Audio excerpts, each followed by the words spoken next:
सोनू शहर में रहने वाला एक लड़का था। वह एक अच्छी कंपनी में काम करता था। उस कंपनी में प्रभाकर नाम का उसका एक बहुत ही करीबी दोस्त था। दोनों आपस में काफी घुल मिलकर रहते थे। पर भाकर भाई, आज तो ऑफिस में बहुत ही ज़्यादा काम हो गया। चलो शाम के कहीं घूमकर मस्ती करते हैं। हाँ हाँ सोनू भाई, बहुत दिनों से वैसे भी पार्टी नहीं हुआ है। चलो आज फिर शाम को पार्टी ही करेंगे। दोनों ज्यादातर एक दूसरे के साथ ही अपना समय व्यतीत करते थे। एक दिन जब प्रभाकर अपने घर जा रहा था, तब अपने दोस्त सोनू से बोलता है। सोनू भाई, मेरे घर पर एक फंक्शन है और मम्मी ने तुम्हें बुलाया है, इसलिए मेरे घर पे तुम्हें ज़रूर आना होगा। हाँ पर भाकर भाई, मैं ज़रूर आऊँगा। वैसे भी काफ़ी दिन हो गया आपके घर पे आए हुए और मम्मी से मिले हुए भी। ठीक है सोनू भाई, फिर मैं चलता हूँ। अपना ख्याल रखना। और देखो, मेरी ट्रेन भी आ गई है।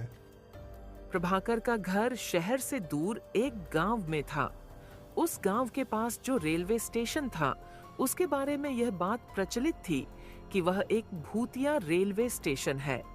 रात होते ही उस स्टेशन पर कोई भी आता जाता नहीं था। वह स्टेशन बिल्कुल सुनसान हो जाता था।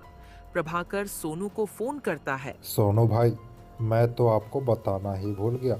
मेरे घर के पास वाला रेलवे स्टेशन एक भूतिया रेलवे स्टेशन है, इसलिए तुम दिन के समय ही आ जाना। रात वाला ट्रेन से मत आना। क्या प्रभाकर भाई, आप भी इन सब बातों को मानते हो? ऐसा कुछ नहीं होता है। सोनू भाई, इन सब बातों में तो मैं भी विश्वास नहीं करता, लेकिन इस स्टेशन पे बहुत सारी ऐसी घटनाएं हुई है जिससे डर लगता है, इसलिए तुम दिन को ही आ जाना। ठीक है भाई, जब तुम इतना कह रहे हो तो कुछ न कुछ कारण तो ज़रूर होगा। ठीक है, मैं दिन के ही ट्रेन से आ जाऊंगा। आपको टेंशन लेने की ज़रूरत नहीं है। ठीक है भाई, स्टेशन आकर फ़ोन करना फिर। लेकिन सोनू की ट्रेन देर होने के कारण वहां उसे पहुंचने में रात हो जाती है। सोनू स्टेशन पर उतरता है तो देखता है कि स्टेशन पर कोई भी नहीं है। वह उस स्टेशन पर उतरने वाला अकेला इंसान था। फिर थोड़ी देर में ट्रेन वहां से खुल जाती है। सोनू जैसे ही थोड़ा आगे बढ़ता है, उसे कुछ भयानक आवाजें सुनाई देती है। वह पीछे मुड़कर देखता है तो उसे कोई नजर नहीं आता। फिर वह आगे की ओर बढ़ जाता है। जैसे ही थोड़ा आगे बढ़ता है, फिर से भयानक आवाज सुनाई देती है। जब इस बार सोनू पीछे मुड़ता है तो देखता है कि एक भयानक चुड़ैल उसके सामने खड़ी है। सोनू काफी निडर होता है, इसलिए वह बोलता है। कौन हो तुम? और मुझे डराने की कोशिश मत करो। मैं डरने वालों में से नहीं हूँ। मैं किसी से नहीं डरता। हाँ हाँ हाँ, मैं तुम्हें डरा नहीं रही हूँ मूर्ख इंसान। मैं सच में चुड़ैल हूँ, मैं तुम्हें मार डालूंगी। फिर चुड़ैल उसे बेहोश कर देती है। इधर प्रभाकर सोचता है कि आखिर सोनू को आने में इतनी देर क्यों हो गई, और फिर उसको कॉल करता है तो कोई कॉल नहीं उठाता। प्रभाकर काफी परेशान हो जाता है। क्या हुआ बेटा, तुम काफी परेशान लग रहे हो। सोनू ने फोन नहीं उठाया क्या? और इतनी रात हो गई, अभी तक वो आया भी नहीं। लगता है कोई मुसीबत में तो ना पड़ गया। पता नहीं पापा, फ़ोन तो नहीं उठाया। मुझे तो बहुत डर लग रहा है। प्रभाकर सोनू को ढूंढने के लिए घर से निकलने के लिए तैयार होता है, लेकिन उसके घर वाले उसे जाने नहीं देते। प्रभाकर के घर वाले किसी तरह उसे मना लेते हैं और बोलते हैं, कल सुबह जाकर देख लेंगे। जब अगले दिन सुबह प्रभाकर और उसके परिवार वाले स्टेशन पहुंचते हैं तो देखते हैं कि सोनू का बैग वहीं प्लेटफॉर्म पर पड़ा हुआ है, लेकिन सोनू का कोई आता पता नहीं है। सोनू के बैग के पास एक कागज का टुकड़ा पड़ा हुआ होता है। जब प्रभाकर कागज का टुकड़ा को पढ़ता है तो उस पर लिखा हुआ होता है कि अब सोनू कभी वापस नहीं आएगा और तुम लोग इसे ढूंढने की कोशिश भी मत करना, वरना तुम लोगों के साथ भी यही होगा। ये पढ़ने के बाद प्रभाकर काफी रोता है। मेरे दोस्त को जिसने भी कुछ भी किया है, मैं उसे छोड़ूंगा नहीं। मैं अपने दोस्त को किसी तरह ढूंढ कर निकालूंगा। फिर प्रभाकर बेहोश हो जाता है। प्रभाकर के बेहोश होते ही उसके मम्मी पापा काफी डर जाते हैं और फिर उसे उठाने की कोशिश करते हैं। उठो प्रभाकर बेटा, तुम्हें क्या हो गया? अचानक से तुम बेहोश हो गए। उठो उठो बेटा, उठो। मुझे तो बहुत घबराहट हो रही है कि आखिर इसे क्या हो गया। थोड़ी देर बाद प्रभाकर को होश आ जाता है। माँ को क्या हुआ पापा? माँ क्यों रो रही है? और आप लोग इतने टेंशन में क्यों दिख रहे हैं? मुझे क्या हुआ था, बताओ ना पापा। कुछ नहीं बेटा, बस तुम अपने दोस्त सोनू के चिंता में बेहोश होकर प्लेटफॉर्म पे गिर गए थे, इसीलिए तुम्हारी माँ रो रही थी। ठीक है बेटा, चलो घर चलते हैं। फिर प्रभाकर और उसके मम्मी पापा घर चले जाते हैं। प्रभाकर मन ही मन यह सोच रहा होता है कि आखिर सोनू को ढूंढने के लिए क्या किया जाए। फिर उसके दिमाग में एक उपाय सूझता है। वह अपने दोस्तों के साथ मिलकर यह निर्णय लेता है कि फिर से रात को उसे स्टेशन पर जाएगा और जब वह चुड़ैल उसे उठाने आएगी तो उसका पीछा करते हुए वह सोनू तक पहुंच जाएगा, या फिर सोनू को क्या हुआ इसका पता लगा पाएगा। लेकिन प्रभाकर भाई, इसमें तो बहुत ही ज्यादा खतरा है। हो सकता है वो चुड़ैल हम सबको भी मार दे। प्रभाकर अपने दोस्तों से बोलता है। नहीं नहीं दोस्तों, तुम सबको कोई खतरा नहीं होगा। मैं जाऊंगा उस चुड़ैल के सामने, बस तुम सब पीछे से छिपकर चुड़ैल का पीछा करना। नहीं प्रभाकर भाई, मैं जाऊंगा चुड़ैल के सामने, आप लोग पीछा करना, क्योंकि आप ज़्यादा समझदार हो। फिर प्रभाकर और उसके दोस्त रात होते ही स्टेशन की ओर निकल पड़ते हैं। स्टेशन पहुंचने के बाद प्रभाकर और उसके बाकी दोस्त एक जगह छुप जाते हैं और श्याम प्लेटफॉर्म पर जाकर खड़ा हो जाता है। थोड़ी देर बाद भयानक आवाजें सुनाई देती है और वह चुड़ैल वहां प्रकट हो जाती है। यह सारी घटना प्रभाकर और उसके दोस्त छिपकर देख रहे होते हैं। देखो दोस्तों, वो चुड़ैल आ चुकी है। अब पता नहीं इसके साथ क्या करेगी। हमें इस पर पूरा ध्यान रखना है और कोशिश करना है कि मेरे दोस्त श्याम को कुछ ना होने पाए। आए इंसान, तुझे डर नहीं लगता तो खुद चलकर यहाँ पर आ गया। लोग यहाँ उतरने से कतराते हैं और तुम खुद रात को यहाँ पर आए हो। मैं तुम्हें मार डालूंगी। ए चुड़ैल, तुम अगर अपना खैर चाहती हो तो मेरे दोस्त सोनू के साथ क्या किया जल्दी से बता दो, वरना तेरे लिए अच्छा नहीं होगा। फिर वह चुड़ैल श्याम के साथ भी वही करती है जो उसने सोनू के साथ किया था। फिर वह चुड़ैल श्याम को बेहोश करके उसको वहां से लेकर निकल पड़ती है। इधर प्रभाकर और उसके दोस्त उस चुड़ैल का पीछा करते हैं तो देखते हैं कि वह चुड़ैल श्याम को लेकर एक गुफा में प्रवेश करती है। वह गुफा काफी डरावना होता है। प्रभाकर अपने दोस्तों के साथ उस गुफा में घुस जाता है। वह चुड़ैल श्याम को ले जाकर सोनू के पास ही रख देती है और फिर अपने शिकार की तलाश में वहां से निकल पड़ती है।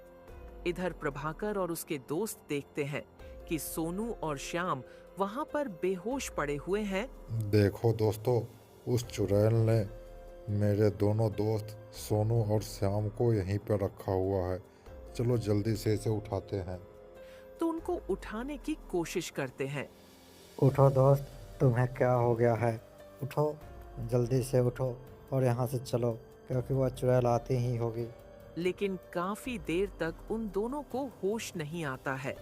इधर प्रभाकर अपने दोस्तों के साथ सोनू और श्याम को उठाने की कोशिश कर ही रहे होते हैं कि इतने में जोर जोर से भयानक आवाजें सुनाई देने लगती है।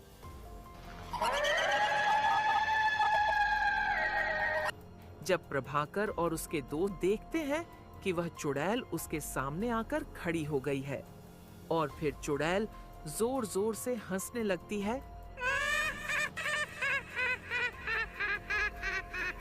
और बोलती है, लगता है आज का दिन बहुत अच्छा है मेरे लिए। मेरे पास खुद शिकार चलकर आ गया। यहाँ आकर तुम सबने बहुत ही बड़ी गलती कर दी। अब यहाँ से तुम में से कोई भी जिंदा बच के वापस नहीं जा पाएगा। ऐ चुड़ैल, तुम मेरे दोनों दोस्तों को ठीक कर दो, नहीं तो तुम्हारे लिए अच्छा नहीं होगा। चुड़ैल अपनी शक्तियों का इस्तेमाल प्रभाकर और उसके दोस्तों को ऊपर करने की कोशिश करती है। तभी प्रभाकर का एक दोस्त कुछ मंत्र उच्चारण करने लगता है, जिससे प्रभाकर और उसके दोस्तों के चारों तरफ एक सुरक्षा कवच बन जाता है और चुड़ैल की शक्तियों का कोई भी असर उन सब पर नहीं पड़ता है। यह देखकर वह चुड़ैल डर जाती है। तुम सब मेरे शक्तियों से तो बच गए, लेकिन इस गुफा से कभी भी बाहर नहीं निकल पाओगे। मैं जा रही हूँ तुम सबको इस गुफा में बंद करके। फिर वह चुड़ैल गुफा के दरवाजे को बंद करके वहां से गायब हो जाती है। जब चुड़ैल गुफा का दरवाजे को बंद करती है तो काफी जोर से आवाज सुनाई देती है। तभी वहां से एक बुजुर्ग मनोहर काका गुजर रहे होते हैं, तो उन्हें यह आवाजें सुनाई देती है। फिर उनको लगता है हो सकता है कोई चीज गिरने की आवाज है, और इस पर ध्यान नहीं देते। अरे यार, ये क्या चीज गिरने की आवाज है? हो सकता है कोई पत्थर वगैरह टूट कर गिरा होगा। चलो, मुझे क्या, अपने घर जाता हूँ। वैसे भी रात बहुत हो चुकी है। और चुपचाप अपने घर चले जाते हैं। इधर प्रभाकर और उनके बाकी दोस्त अब चिंता में आ जाते हैं कि आखिर इस गुफा से बाहर कैसे निकलेंगे। फिर प्रभाकर का एक दोस्त बोलता है, दोस्तों, हम लोग तो बहुत ही बुरा फंस गए। ये चुड़ैल तो गुफा के दरवाजे को ही बंद करके चली गई। अब हम लोग यहाँ से बाहर कैसे निकलेंगे? डरने की कोई ज़रूरत नहीं है दोस्तों। इस गुफा को खोलने का कोई ना कोई उपाय तो ज़रूर होगा, और वो उपाय मिल ही जाएगा। इधर अगले दिन जब प्रभाकर के मम्मी पापा सुबह उठते हैं तो देखते हैं कि प्रभाकर अपने कमरे में नहीं है। अरे सुनती हो, ये सुबह सुबह कहाँ चला गया? रात को तो अपने कमरे में ही था, लेकिन दिखाई नहीं दे रहा है अभी। फिर वह प्रभाकर को ढूंढने गांव में निकलते हैं, तो पता चलता है कि प्रभाकर के साथ श्याम और उसके दो दोस्त भी गायब हैं। क्या ऐसी बात है? मुझे तो लग रहा था कि सिर्फ मेरा बेटा प्रभाकर ही गायब है, लेकिन श्याम और उनके बाकी दोस्त भी गायब है। पता नहीं ये लोग कहाँ चले गए। कहीं इन लोगों को कुछ हो तो नहीं गया? मुझे तो बहुत घबराहट हो रही है। पता नहीं भैया, गांव के सारे बच्चे कहाँ चले गए। चलिए चलकर ढूंढते हैं, कहीं उनके साथ कुछ बुरा ना हो जाए। अब सारे गांव वाले चिंता में आ जाते हैं कि आखिर यह सभी बच्चे कहाँ गए और उनके साथ क्या हुआ। जब यह बात प्रभु काका तक पहुंचती है तो फिर वह उस गुफा के पास हुई आवाज के बारे में गांव वालों को बताते हैं। गांव वालों, जब मैं कल रात को बाजार से लौट रहा था तो रास्ते में जो गुफा है वहां पे बहुत ही जोर से कुछ गिरने की आवाजें सुनाई दी। हो सकता है गुफा का दरवाजा बंद हुआ होगा और बच्चे वहीं होंगे। चलो चलकर देखते हैं। फिर गांव के सभी लोग उस गुफा की ओर निकल पड़ते हैं। जब वे सभी गुफा के पास पहुंचते हैं तो देखते हैं कि गुफा के दरवाजे पर बड़ा सा पत्थर पड़ा हुआ है और गुफा का दरवाजा बंद है। सभी लोग सोचते हैं कि आखिर पत्थर को कैसे हटाया जाए। गांव वालों, अगर हमें अपने बच्चों को बचाना है तो इस पत्थर को हटाकर गुफा के दरवाजों को खोलना होगा, तभी हम लोग बचा पाएंगे। फिर सभी गांव वाले मिलकर उस पत्थर को हटाने की कोशिश करते हैं और कुछ ही देर में उस पत्थर को हटा देते हैं। और जब गुफा के अंदर प्रवेश करते हैं तो देखते हैं कि प्रभाकर और उसके बाकी दोस्त वहीं गुफा के अंदर ही हैं। ओ देखो गांव वालों, हमारे सारे बच्चे यहीं पे है। चलो यहाँ से जल्दी इन्हें लेकर चलते हैं, नहीं तो ये गुफा बहुत ही डरावना है। पता नहीं यहाँ और कौन आ जाए और क्या कर दे। फिर सारे गांव वाले अपने बच्चों के साथ अपने घर की ओर लौट जाते हैं। जब चुड़ैल फिर से उस गुफा के पास आती है तो देखती है कि गुफा का दरवाजा खुला हुआ है, और जब अंदर प्रवेश करती है तो यह देखती है कि गुफा में कोई भी नहीं है। अरे, सारे बच्चे कहाँ गायब हो गए? लगता है गांव वाले आए थे और सारे बच्चे को लेकर चले गए, और गुफा के दरवाजे को भी वही लोगों ने खोला होगा। फिर चुड़ैल को काफी गुस्सा आता है और वह बोलती है, गांव वालों, आज तो तुम सारे बच्चों को यहां से बचा कर लेकर चले गए, लेकिन याद रखना, मैं फिर आऊंगी और इस बार किसी को नहीं छोड़ूंगी। इधर सभी गांव वाले काफी खुश होते हैं कि गांव के सारे बच्चे वापस आ गए और गांव में खुशी का माहौल छा जाता है। चलो गांव वालों, अब तो खुशियां मनाओ, खुशी का मौका है, सारे बच्चे वापस आ चुके हैं।